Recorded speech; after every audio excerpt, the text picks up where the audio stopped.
안녕하세요. 한나TV 한나쌤입니다.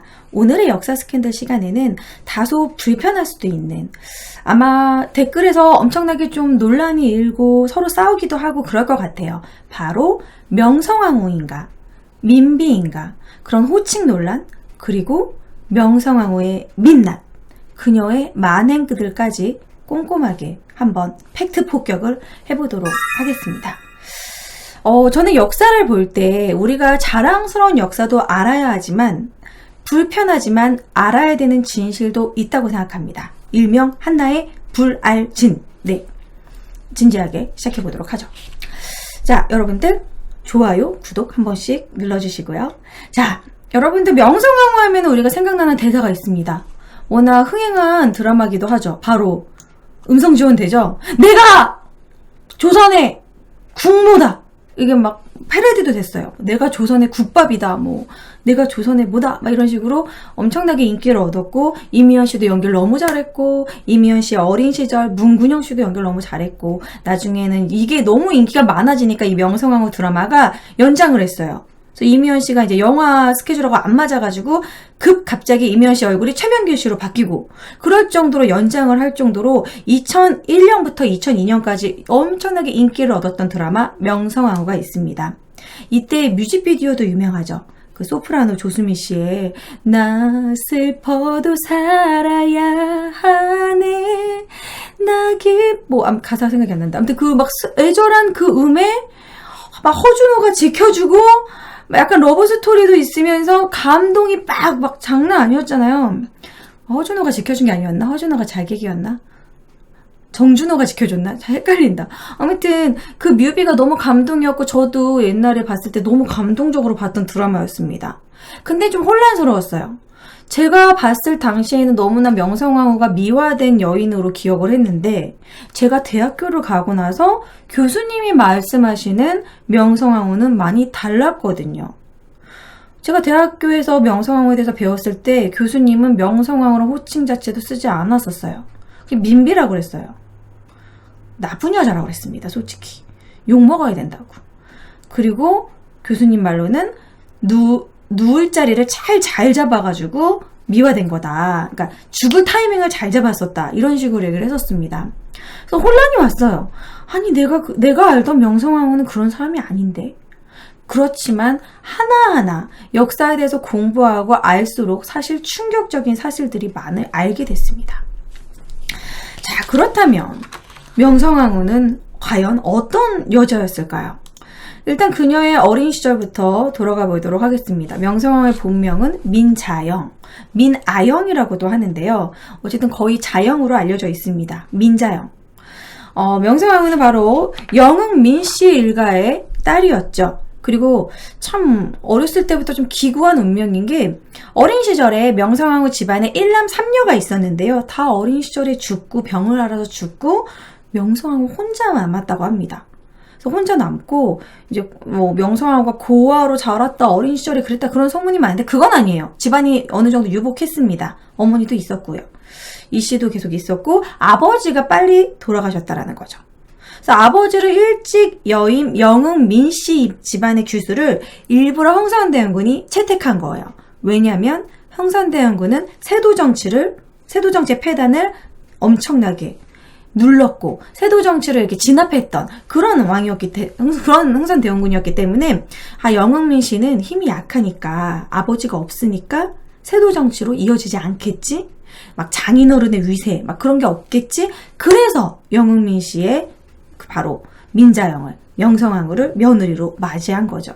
하지만 그렇지 않았습니다. 나중에는 영흥민 씨가 더 했어요. 세도 정치가. 나중에는 이제 큰 화근으로 들어오게 되죠.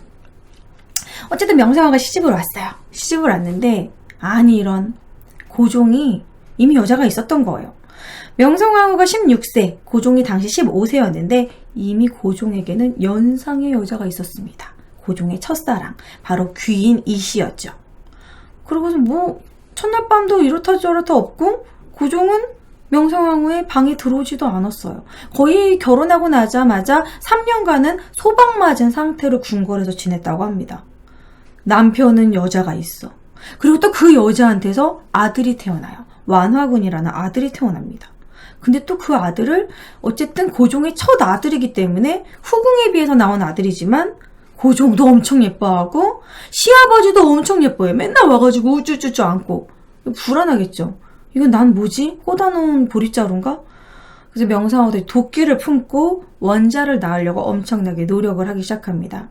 하지만 처음부터 아이가 들어서지 않았어요. 몇 번의 유산을 하고 나서 힘들게 고종과의 학방도 힘들게 하게 되고 힘들게 자식을 낳는데 첫 아들이 맙소사. 첫 아들의 항문이 막혀서 태어납니다. 이것은 쇠항이라고 그래가지고 항문 폐쇄증의 일종입니다. 지금도 신생아들의 거의 진짜 몇천 명 중에 한 명꼴로 나오는 선천성 장애인데요. 지금은 외과적 수술로 항문을 만들어주면 삽니다. 근데 그때는 원자의 몸에 칼을 댄다니 있을 수 없는 일이었죠.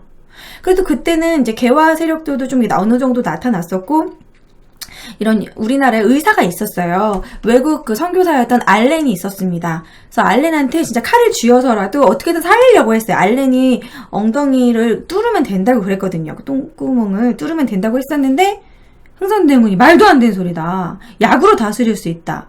그래서 어쩔 수 없이 흥선대원군 말대로 수술하지 못하고 그 어린 신생아는 흥선대원군이 인삼을 다려 먹으라고 했어요. 그래서 인삼을 다려 먹었는데 얘가 배출이 안 되는데 인삼 달인물을 계속 먹여. 어떻게 됐을까요? 5일 만에 12개 올라서 사망하게 됩니다. 배출이 안 되는데 계속 먹이면 당연히 아이는 사망하게 되겠죠. 명성황후는 그때 기분이 어땠을까요? 그때 명성황후는 흥선대원군이 독사를 했다고 생각을 했고 그 인삼이 문제가 있다고 생각했고 그때부터 완전 며느리와 시아버지 관계는 틀어지게 돼버립니다. 그러면서 이제 도끼를 품는 거죠. 어떻게든 저 하라방탱이를 쫓아내겠다. 저 시아버지를 쫓아내겠다. 막 그런 마음을 갖게 돼요. 그러면서 시아버지랑 전면전이 벌어지는데 그래서 이제 그 흥선대원군하고 사이가 안 좋은 사람들을 하나 둘씩 포섭을 막 해요. 그 중에서도 가장 좀 명망이 있었던 최익현을 포섭을 합니다. 최익현은 흥선대원군하고 왜 털어지게 되냐면 흥선대원군이 사원이 이제 국가에서 사익을 받고 엄청나게 이제 국가 재정을 낭비한다고 해서 사원을 철폐합니다. 서원. 도산서원 같은 그런 서원 있죠. 그 서원 철폐에 불만을 가진 유생이었던 최익현이 상소를 쓰게 해요. 그걸 이제 명성황후가 뒤를 봐준 거예요. 흥선대원군의 섭정에 대한 비판. 고종이 이제 다 자랐는데 왜 아직도 흥선대원 섭정하느냐. 흥선대원군은 밀려나고 고종이 직접 정치해라. 친히 정치해라. 친정. 고종의 친정을 요구하는 그런 항소문을 내게 합니다. 그래서 최익현을 쫓아낸데도 불구하고 계속해서 높은 관직에 올리게 돼요. 명성황후가 뒤를 봐주게 되고 그러고 이제 고종과 이제 말을 맞춰가지고 이제 당신 다 컸잖아. 직접 정치해야지. 이제 아버지의 소나기에서 빠져나와야지. 이래서 결국 어떤 일을 벌이냐면 그때 당시 흥선대원군의 사저였던 운현궁이라고 있습니다. 종로구 운리동에 있는데요. 그 운현궁에서 궁궐로 바로 직접 가는 전용문이 있었어요. 그 전용문을 폐쇄해버립니다. 궁궐 오지 마세요. 이제 정치에 참여하지 말라고. 이제 그때부터 대원군의 11년간의 섭정은 이제 끝이 나게 되고 고종이 친정을 하게 되죠. 그러니까 대원군은 명분이 없었어요. 고종이 이미 22살이고 성인이 됐기 때문에 섭정에 대한 명분이 없었고 이제 고종은 아버지의 꼭두가시처럼 섭정을 당하다가 이제 그 다음에는 자기 부인의 섭정을 당하게 된 거죠. 그래서 이런 부분에서는 고종이 좀 다소 우유부단했다는 부분에 대해서는 인정할 수밖에 없습니다. 그리고 이제 외교적인 라인이 확 바뀌어요. 아시다시피 흥선대원군은 쇄국 정책이었고 아무것도 개항하지 않았습니다. 하지만 그 부분도 많이 욕을 먹죠. 근대화가 좀 지연되고 좀 시대적인 대세에 따르지 못했다는 부분도 있지만 하지만 명성황후는 또 너무 물밀듯이 그냥 개화를 받아들였어요. 그 개화를 하더라도 우리의 좀 정당한 권리를 찾아가면서 계약을 하고 이렇게 조약을 맺었어야 되는데 아시다시피 강화도 조약은 불평등 조약입니다. 그냥 좋은 게 좋은 거라 그냥 다 받아들인 거예요. 너무. 그리고 좀 외교 부분을 이리 붙었다 저리 붙었다 지조 없이 한 부분도 있죠. 그러면서 이제 격동의 시대로 이제 개화 라인이 막 불어옵니다. 자, 그런 와중에 명성황후는 과연 어떤 잘못을 했길래 그렇게 역사학계에서 이제 역사 좀 공부했다고 한 사람들, 전공자들, 사실 저희 전공자도 세미나 하거나 뭐 교수님이나 뭐 그런 저랑 같이 뭐 역사 공부한 그런 다 친구들은요, 명성황후라는 호칭을 잘 안 쓰려고 해요. 왜냐면 그녀의 만행이 엄청나기 때문입니다. 그녀의 만행에 대해서 얘기를 할 때 식민사관에 쩔은 내용이다, 일본이 만들어 놓은 것이다, 조작된 것이다, 그렇게 말하는 분들도 있습니다. 다 사료적인 기록을 가지고 팩트를 체크해서 여러분들한테 알려드립니다. 있었던 사실입니다. 자, 그러면 첫 번째부터 그녀의 만행, 도대체 명성황후는 뭐를 잘못했길래 욕을 먹는 것인가 한번 하나하나 조목조목 따져보도록 할게요. 일단은 이제 고종이 친정을 하고 나서 흥선대원 세력이 다 이제 밀려나고 나서 그 빈자리는 누가 들어서냐면 명성황후의 일가 친척들이 들어섭니다. 바로 영흥 민씨 일가들이 높은 관직을 다 차지하게 되죠. 이 말은 즉 세도 정치의 부활입니다.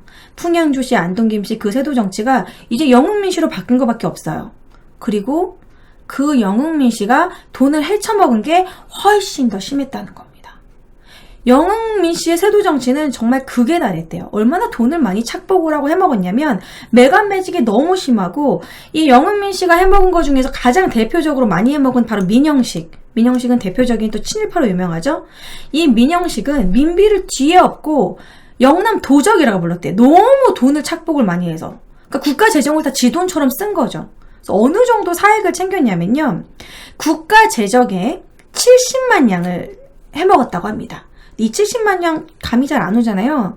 전체 국가 재정이 몇 분의 몇이냐면 7분의 1. 전체 국가 재정의 7분의 1을 민영식이 다 자기 돈으로 해먹은 거야. 자기 돈으로 자기 재산을 만든 거야. 그 돈으로 다 땅 사고 자기 배불리고 요즘으로 치면은 대충 얼마냐면요, 50조 원 정도로 해먹었다고 생각하시면 돼요. 화가 날 일이죠. 여러분들 국민의 혈세를 가지고 누구 생각나지 않습니까? 최순실? 약간 최순실 같은 인물이죠. 최순실이 그 돈을 해먹은 것에 대해서 저 박근혜 전 대통령이 막 이렇게 필러 맞고 주사 맞고 자기 품위 유지에 썼다는 부분에 대해서 많이 분노했잖아요. 이때는 지금 국가재정의 7분의 1을 썼어. 이 사람 혼자. 이뿐만 아니라 그 민씨 일가가 엄청나게 돈을 해먹었어요. 그러면은 국가에 돈이 없겠죠. 흥선대원군 때는 국가재정이 어느 정도 빠방했습니다. 왜냐면 그런 양반들한테도 세금을 제대로 걷었고 서원도 철폐하고 여러 가지로 뭐 이제 뭐 경복궁 중경에다 당백전을 만들고 하면서 국가재정을 어느 정도 채우려고 노력을 했어요. 하지만 그 국가재정이 금세 명성황후가 정권을 잡은 뒤로 금세 파탄나게 됩니다. 이거는 KBS 그 역사저널인가? 거기서 이제 나왔던 내용을 스샷을 찍은 건데요. 황현의 매천야록을 보면 대원군이 10년간 쌓은 국부를 순식간에 탕진했다. 그뿐만이 아닙니다. 국부를 탕진한 부분도 있고요. 그리고 이어서 이 매천야록에서는 조목조목 그녀의 만행을 써놨는데, 중앙의 요직은 물론 지방의 방백, 수령까지도 좋은 자리는 민씨들이 차지하여 있다. 여러분, 이 기록은 명성황후가 한참 활동했던 그 시기입니다. 이거 일본이 쓴 거 아니잖아요? 요거 식민사관에 막 영향받은 그런 기록 아닙니다. 그냥 팩트입니다. 이렇게 매간매직이 심각했다라는 거죠. 국고가 바닥이 났어요. 이때 국가재정이 바닥이 난 걸 대표적으로 알려주는 사건이 바로 고종의 어머니인 조대비가 돌아가셨는데, 조대비의 장례 비용조차 없었대요. 장례를 치러야 되는데 돈이 없는 거야. 그래서 이 돈은 어디서 이제 충당했느냐? 상인들한테 세금을 더 걷고 또 백성들한테 세금을 또 걷어서. 그러니까 툭하면 지네들이 돈이 모자라면 백성들 털털털 털어서 아주 그냥 백성들을 쥐어짜가지고 돈을 만드는 거죠. 그리고 돈이 모자라면 관직, 벼슬을 사고 팔고 지방 수령직들을 사고 팔고, 이런 식의 부정부패 매간매직이 행해졌다라는 겁니다. 그리고 명성황후는 통이 큰 여자였어요. 아주 큰 손이에요. 얼마나 통이 컸냐면 갑신정변 당시에 자신의 친정 조카였던 민영이라는 인물이 있는데, 민영이의 부상을 이 선교사 알렌이 고쳐줍니다. 그래서 알렌에게 돈을 얼마 줬는지 아십니까? 10만 양을 사리금으로 줬습니다. 이 10만 양은요, 요즘으로 돈으로 치면 50억 원 정도. 스케일 크죠? 치료 잘해줬다고 50억 원 탁. 와, 이건 뭐 장난, 정말 큰 손이죠. 그뿐만이 아니라 릴리어스 언더우드는요, 자신의 책에다가 이렇게 기록을 했습니다. 조선견문록에다가 기록을 한 내용이에요. 명성황후로부터 받은 결혼 축하금의 금액이 과연 얼마였냐면 100만 냥을 받았대요. 결혼 축하금으로. 축의금으로 100만 냥. 100만 냥 정도면요, 그때 당시 국가예산의 5분의 1 정도예요. 100만 년이면 50억 원의 10배. 500억? 저 그때 태어났으면 명성황후랑 친해지고 싶다. 와, 장난 아니다. 축의금을 뭐 이렇게, 장난 아니죠. 남의 외국 사람한테, 와, 스케일이 진짜 이건 뭐, 스케일이 태평양인데? 장난 아니죠? 그뿐만이 아니라 미신을 엄청 좋아했기 때문에 무당을 불러서 굿하는 걸 되게 좋아했는데요. 이 굿한반 버릴 때마다 거의 10,000냥씩 낭비했다고 합니다. 굿골을 계속 탕진을 하죠. 그뿐만이 아닙니다. 자기 아들이 왕이 되게 하기 위해서, 자기 순종을 왕으로 책봉하기 위해서 청의 실력자였던, 약간 백이 든든했던 사람이죠. 약간 이용장이 청에 입김을 부려서 자기의 아들을 왕으로 만들기 위해서 이용장한테 엄청난 뇌물을 갖다 바쳤고, 거기다가 그 순종이 어렸을 때부터 좀 유약했대. 아팠대요. 그러니까 자기 자식들이 많이 유산되고 막 항문이 막혀서 태어나고 막 그런 게 약간 트라우마로 남아서인지 순종의 무병 장수를 위해서 시주돈을 바치는데, 와, 여기서 또 스케일 장난 아닙니다. 금강산이 봉우리가 몇 개죠? 금강산 찾아가자 12,000봉. 12,000봉 봉우리 하나하나마다 쌀 한 섬, 배 한 필, 돈 1,000냥씩을 시주를 바쳤대요. 12,000봉에다가. 이건 뭐 스케일이 장난이 아니죠. 와, 그리고 뭐 이제 이때 당시 명성황후가 되게 총애했던 점쟁이가 있는데요. 무당. 이 이유인이 점을 한번 쳐주고 즉석에서 그 점을 너무 점괘가 좋다는 이유로 상으로 비단 100필과 돈 1만 냥을 줬대요. 그러니까 이런 식으로 뭐 점을 치고 구술하고 이런 거에 돈을 쓰고, 이 명성황후의 사치의 가장 정점을 보여주는 건 명성황후가 손님을 맞는 접견실에서, 거기서 이제 커피 같은 것도 마시고 그랬겠죠? 그 접견실에서 그 양탄자가요, 표범 양탄자가 있습니다. 이 표범 양탄자가 이 세로 570cm, 5m 70cm, 그리고 가로가 2m 40cm, 가로 240cm, 이 정도 크기의 표범 48마리를 잡은 표범 양탄자가 있었대요. 아, 이거 뭐 그녀의 그 허영심과 사치를 알려주는 극단적인 예죠. 이 정도로 사치스러웠다고 합니다. 그러면은 이 명성황후의 사치스러움을, 우리가 사치스러운 여왕하면 딱 떠오르는 게 마리 앙뚜아네트죠? 뭐지? 빵이 없으면 케이크를 먹으면 되잖아요. 이거 실제로 그런 말 안 했다고는 하는데요. 안 했다고 합니다. 어쨌든 마리 앙뚜아네트는 요즘에는 오히려 악녀가 아니었다, 좀 억울한 사람이었다, 이렇게 다시 재평가하고 있는데요. 마리 앙투아네트가 국고를 그때 당시 쓴 게 몇 %였냐면 3%라고 합니다. 그런데도 국고를 탕진했다고 어떻게 했어요? 댕강. 목을 자르지 않았습니까? 단두대에서. 그러면은 명성황후가 그때 썼던 국고는 몇 %일까요? 약 17%를 탕진했다고 합니다. 명성황후 개인이 쓴 돈이. 굿하고 뭐 양탄자 사고 뭐 이렇게 여기저기 시주하고 여기저기 팁으로 주고 엄청나게 국고를 탕진한 거죠. 여러분, 국고를 탕진하게 되면 그 피해는 다 누구한테 갑니까? 백성들한테 갑니다. 국고가 탕진되고 돈이 없으면 백성들이 세금을 또 내야 됩니다. 이러니까 백성들은 그때 당시 명성황후를 좋아하지 않았죠. 백성들이 명성황후를 불렀던 별명이 있습니다. 늙은 여우. 어떻게 생각하십니까, 여러분? 이것은 다 사실입니다. 그래서 결국 백성들이 폭발을 해요. 실제로 폭발한 예가, 대표적인 예가 1882년 이모군란이죠. 이때 명성황후가 국고가 탕진됐기 때문에 거의 5년간 제대로 월급이 나가지 않았어요. 월급을 절반을 준다던가 계속 월급이 밀린다던가. 그 중에서 가장 피해를 입었던 게 바로 군졸들, 구식군인들이었습니다. 신식군인이 새로 생기면서 별기군이 생기면서 별기군한테 막 우대를 하고, 구식군인들은 맨날 보초만 서고 월급도 제대로 주지 않고 거의 1년을 넘게 월급을 주지 않았다고 해요. 그래서 이제 구식군인들이 이제 불만이 이제 폭발을 하게 되겠죠. 어쨌든 월급을 줬어요. 13개월 만에. 1년 하고 저 1개월 만에 13개월 만에 이제 한 달치 급료를 딱 줬어요. 그게 쌀 6마리라고 하는데 이제 쌀가마니를 이제 뜯어봤겠죠. 가족들은 쭈쭈 굶고 있고 기쁜 마음에 쌀가마니를 딱 열어봤는데 쌀가마니에 쌀만 있는 게 아니라 썩은 쌀에다가 심지어 모래와 쌀겨 있죠. 쌀겨 베개 같은 그 쌀 껍질 그런 게 들어있는 거예요.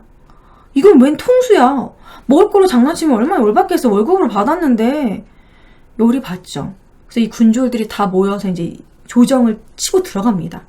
이 이모곤란의 목적이 뭐였냐면 명성황후를 죽이는 거였어요. 명성황후를 죽이겠다.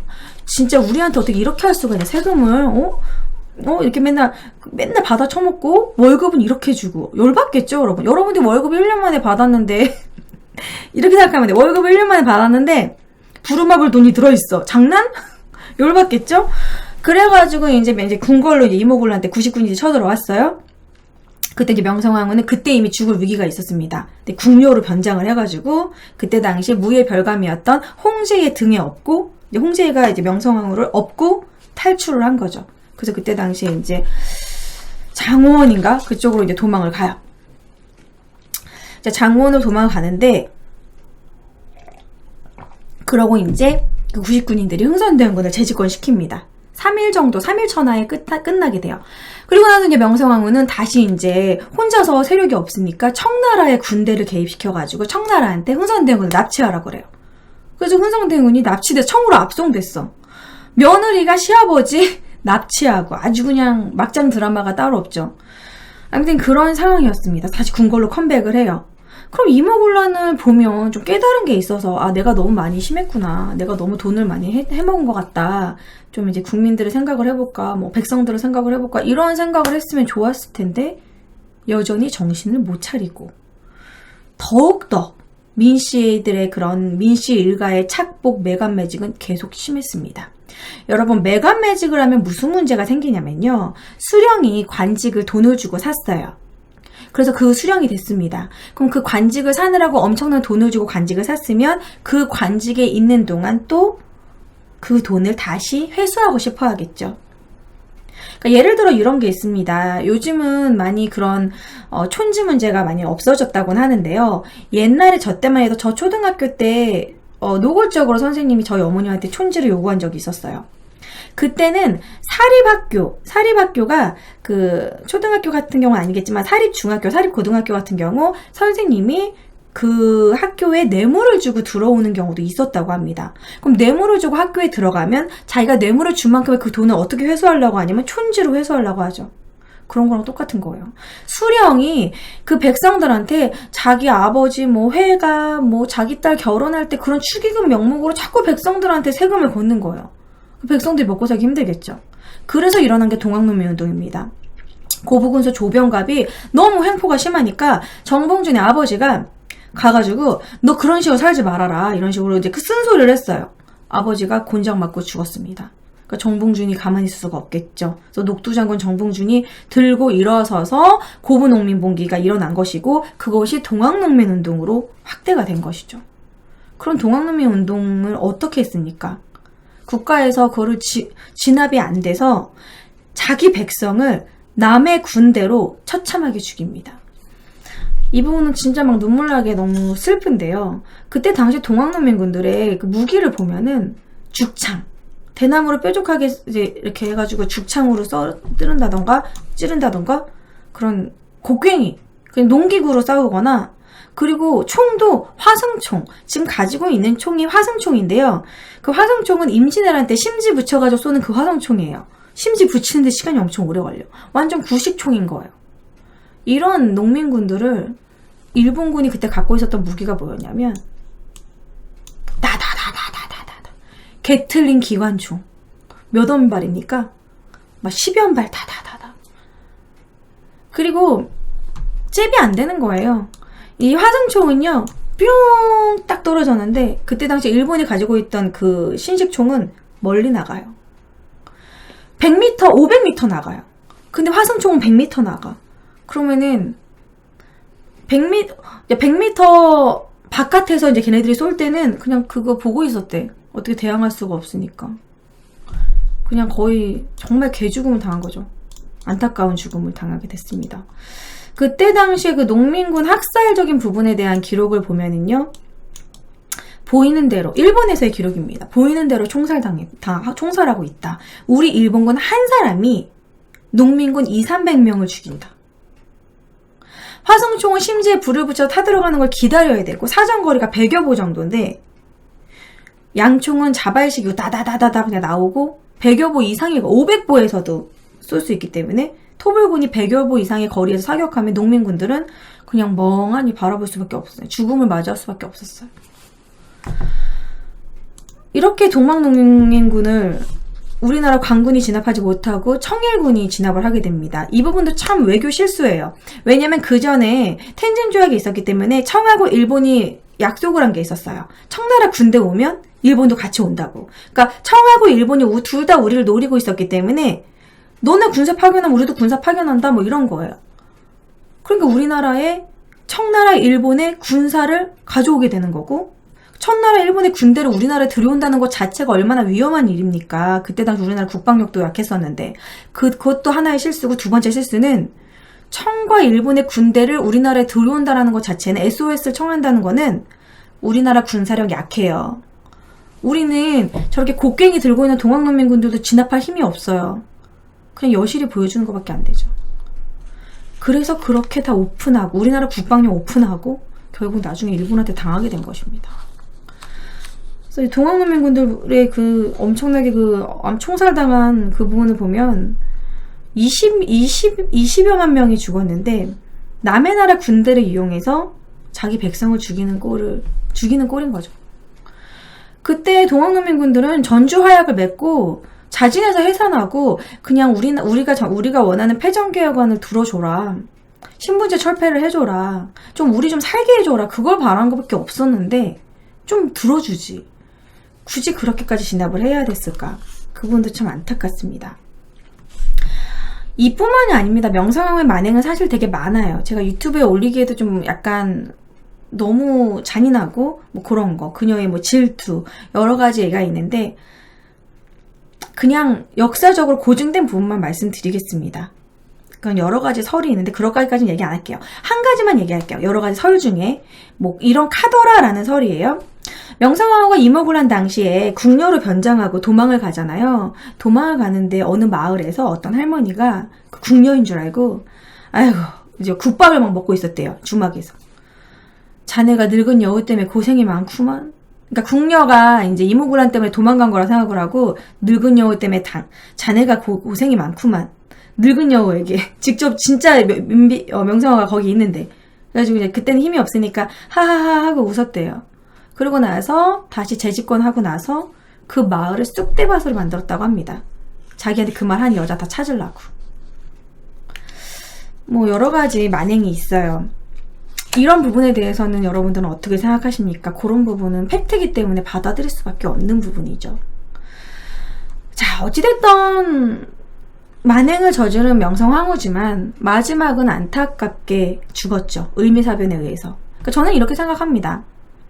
단죄를 하더라도 우리 손으로, 그냥 명성황후를 우리 손으로 벌줬으면 어땠을까? 그럼 그냥 안타깝다라는 이런 생각도 들고 차라리 그냥 나왔을 텐데, 그 단죄를 일본이 했다라는 부분에 대해서, 그 부분에 대해서는 이제 명성황후가 친청이었다가 다시 또 친러 경향을 피면서 일본이 이제 식민지를 하는데 걸림돌이 되기 때문에 죽인 거겠죠. 그렇지만 참 죽음을 당한 거는 참 안타까워요. 하지만 그녀의 만행 또한 사실입니다. 잘 죽었다 이런 얘기는 아니에요. 명성황후를 그렇게 처참하게 한나라의 국모를 일본이 죽인 것에 대해서는 일본이 잘못한 것입니다. 하지만 그녀의 만행도 기억해야 된다는 거죠. 자, 어찌됐든 명성황후의 얼굴에 대한 또 이야기가 많습니다. 제가 그것도 좀 자료로 조사를 했는데요. 제가 어렸을 때만 하더라도 이거 국사책에 실렸었어요. 이게 명성황후의 얼굴이다 라고 실었었습니다. 이거는 1906년 대한제국 멸망사에 실린 사진인데요. 요거는 애초부터 궁궐에서 시중을 두는 여인이라는 이름의 사진이었습니다. 근데 이것을 이제 명성황후로 막 갑자기 오인해가지고 이제 소문이 났었어요. 심지어 이제 국사책에 실릴 정도로. 그런데 이제 여러 가지 면에서 이제 명성황후가 아니라고 밝혀졌는데요. 첫 번째는 버선발입니다. 여왕이 버선발로 사진을 찍지 않습니다. 뭔가 좀 버선발로 좀 되게 정신없이 사진을 찍은 느낌이죠.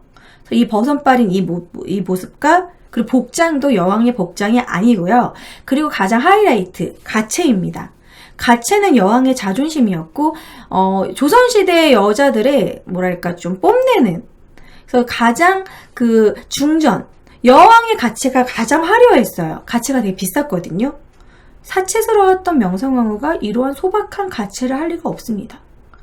그래서 이거는 명성황후가 아닌 걸로 거의 이제 확정이 됐고요. 궁녀의 사진이다라고 보고 있습니다. 그리고 두 번째 거의 이제 맞다라고 본 사진이 바로 궁궐에서 시중을 두는 여인이라고 이름이 붙여진 1891년 사진인데요. 가채가 탄스럽죠?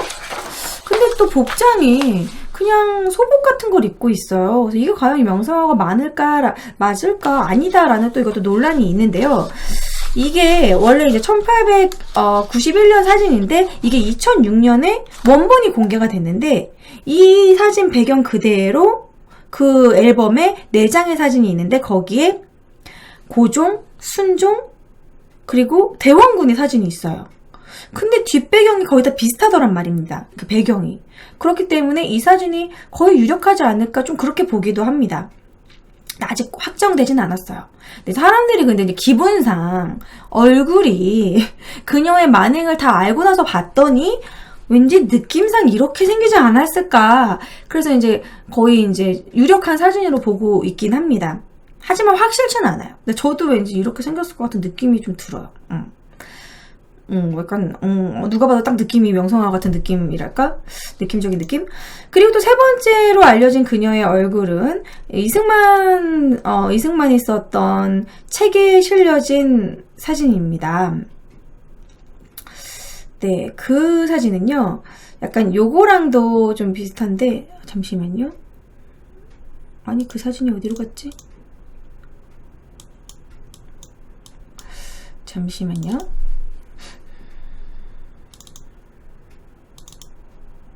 여기 있습니다. 이승만의 독립정신에 실린 사진입니다. 이건 좀 명성황후가 어릴 적 사진이라고 하는데요. 근데 이것도 복장이 딱 여왕이라고 할 수도 없고 어릴 때 사진이기 때문에 이것도 좀 확실치 않다고 해요. 왜냐면은 이게 왕비의 사진인지 어느 양반집 여인의 사진인지 좀 애매하다라는 겁니다. 근데 이것도 근데 맞다라고 일각에선 주장을 하고 있는데 그 이유는 이 사진이 나중에 어떤 신문에 실리게 된대요. 그 사진이 그 1930년 1월에 동아일보에 연재된 한말 정객의 회고담이라는 그 연재에 이게 명성황후 사진으로 그때 당시 실렸다고 합니다. 근데 그것을 쓴 사람이 명성황후의 그 민씨 척족으로 그 민영찬, 그러니까 민영환의 동생이죠. 민영찬이라는 사람이 쓴 글인데 그 민영찬은 명성황후 쪽 친척이기 때문에 명성황후 얼굴을 알고 있는 사람이 쓴 회고록이고 거기에 이 사진을 썼기 때문에 이 사진일 확률이 높다라고 그렇게 보고 있어요. 어쨌든 제가 보여드린 3가지 사진 중에 하나 정도는 명성황후 사진이 아닐까 이렇게 보고 있지만 그것도 확실치 않은 부분입니다. 최근에 일본에서 발견된 민비의 사진입니다. 보면은 이제 흥선대원군이 있고 옆에는 이제 민비란 식으로 이렇게 기록이 되어 있죠.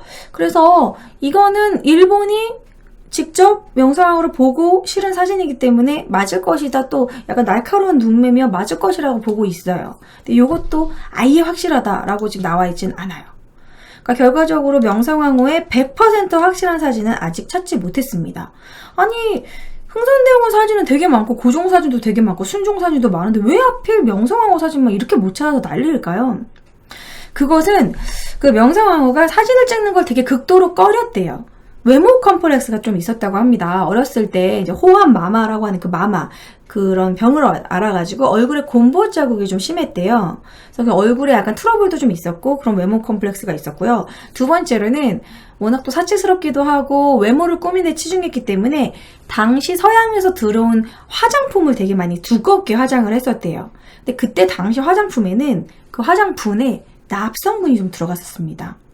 그래서 그때 당시 서태후도 그렇고 납중독을 좀 일으킨 그 궁궐의 여인들이 많았었어요. 그래서 그 화장독으로 인한 납중독, 그다음에 얼굴이 좀 뒤집어졌기 때문에 사진 찍기를 꺼려했다라는 얘기가 있고, 그리고 두 번째로는 암살의 위협 때문에 항상 자기가 죽임을 당할 수 있다고 항상 불안해했대요. 그래서 침실도, 왕비의 침실도 여러 개였고 침실 뒤에 몰래 도망가는 통로도 항상 만들어놨다고 합니다. 그러니까는 여러 사람한테 미움을 받고 있다라는 건 본인도 알았다라는 거겠죠. 그래서 어쨌든 그래서 그런 자신의 얼굴이 알려지면 암살의 위험이 있고, 물론 이제 일본에서도 이제 죽이려고 하는 그런 게 있었기 때문에 사진을 일부러 안 찍었고 사진을 없앴을 것이다. 혹은 일본이 없앴을 것이다. 뭐 여러 가지 설이 있습니다. 그래서 결과적으로 명성황후의 사진은 알 수가 없어요. 그래서 권오창 화백은 명성황후의 이제 그런 초상화를 이렇게 그리기도 했습니다. 일단 눈매가 날카로웠다. 이제 별명이 이제 여우였다. 그런 부분에 때문에 눈매를 좀 날카롭게 이렇게 초상화를 그린 것도 있고요. 최근에는 이게 명성황후의 초상화다라고 다보성 갤러리에서 발표한 초상화입니다. 근데 이것도 약간 진위 여부가 좀 논란이 있어요. 왜냐면 의상이 누가 봐도 너무 일반 사람 같아요. 머리에 두건을 쓴 것도 그렇고, 명성황후가 이런 복장을 조대비의 장례식 때 그림을 그린 것인가? 뭐 이런 얘기도 있는데 너무 뭐랄까 사치스러워 보이지 않고 소박하고 뭐 그런 느낌이에요. 그래서 이것도 아직 확정된 부분은 아닙니다. 그래서 아직도 명성황후의 그런 사진, 얼굴에 대한 논란은 계속되고 있고요. 확정된 부분은 없다고 합니다. 안타깝죠? 저도 궁금해요. 어떻게 생겼을지 너무 궁금합니다. 자, 마지막으로 호칭 얘기를 하도록 하겠습니다. 호칭. 막 인터넷에 수많은 저도 댓글들, 역사 카페 이런 데서 다 댓글들을 봐고 그 댓글 갑록을박 막 싸우는 걸 저도 다 봤어요. 민비인가? 명성황후인가? 일단 결론은 둘 다 틀리지 않습니다. 왜냐면 명성황후라고 추존되게 된 이유 자체는요, 여러분 아시겠지만 고종황제가 이제 대한국 국제를 선포하면서 광무개혁 때 나는 황제의 칭호를 칭한다. 황제는 뭐 무한한 국권을 누르고 이러면서 고종 황제가 되었습니다. 근데 그 광무개혁 시기는 을미사변 이후예요. 명성황후가 이미 죽은 이후죠. 그렇지만 이제 죽은 이후지만 사후에 황후로 추존이 된 거죠. 황제니까, 고종 황제니까 그의 부인도 황후 이렇게 된 거예요. 그래서 명성황후가 된 것입니다. 이제 그런데 이제 이런 역사학계에서 그녀의 만행을 다 일거수일투족해서 알고 불편하다. 그렇게까지 황후로 추존할 사람은 아니다. 드라마나 뮤지컬에서 너무 미화됐다. 왜냐면 그 드라마 KBS 명성황후 드라마가 흥행을 하고 또 뮤지컬도 세계적으로 흥행을 했거든요. 뮤지컬 명성황후에서 명성황후의 역할을 했던 윤석하 씨는 명성황후는 한국의 잔다르크다라고 표현할 정도로 엄청나게 명성황후를 미화한 그런 뮤지컬이에요. 거기서는 명성황후 만행에 대해서 1도 나오지 않습니다. 그 뮤지컬이나 그런 드라마에서는. 그러다 보니까 불편하다. 굳이 황후라고 쓸 필요는 없다. 민비라고 쓰겠다. 뭐 그런 일각의 주장도 있습니다. 팽팽합니다. 그런데 일단은 제가 생각하기로는 명성황후라고 써주는 게 맞기는 하죠. 왜냐면 고종 황제니까요. 명성황후라고 우리가 호칭을 쓴다 하더라도 그녀의 악행이 덮이는 건 아니니까요. 호칭 때문에 누구를 낮추고 그런 건 아니잖아요. 명성황후라고 써줘요. 하지만 그녀의 만행도 기억하고 있는 거. 전 그게 맞다고 생각을 하고요. 근데 민비라고 쓰는 거는 또 그러면 되게 낮추고 멸칭이냐, 비하하는 의미이냐, 그것도 또 아닙니다. 민비라고 할 때 그 비자는 한자로 왕비 비자예요. 민씨 왕비, 민비. 우리가 무슨 대왕 대비, 무슨 비 할 때 그 비가 낮추는 말이 아니라는 겁니다. 조선왕조실록에서도 민비라고 쓰여져 있어요. 그렇기 때문에 그건 낮춘 의미가 아니고 민비란 명칭도 나쁘진 않다라는 겁니다. 하지만 나중에 죽은 사후에 추존된 명성황후란 명칭을 지금 훨씬 더 많이 쓰고 있죠. 어쨌든 그 호칭의 그런 부분에 대해서는 웬만하면 명성황후로 불러주는 게 맞고 민비라고 해도 낮춘 건 아니라는 겁니다. 일본이 민비라고 부른 게 아니에요, 여러분. 민비라고 하면은 식민사관의 영향을 받고 일본이 민비로 낮춰 부르기 때문에 우린 그렇게 부르면 안 된다. 그거는 루머입니다. 조선왕조실록에도 민비라고 되어 있고요. 비라는 호칭은 낮추는 게 아니라는 거. 그게 팩트입니다. 그래서 어쨌든 뭐 민비가 좀 불편하다. 그러면 이렇게 불러준 건 어떨까요? 주로 실록에 이렇게도 쓰여져 있습니다. 중전 민씨, 뭐 중전 민씨라고 부른다던가, 아니면 민왕후. 원래 명성왕후라고 불렀는데 또 동명이인이 있어요. 명성왕후는.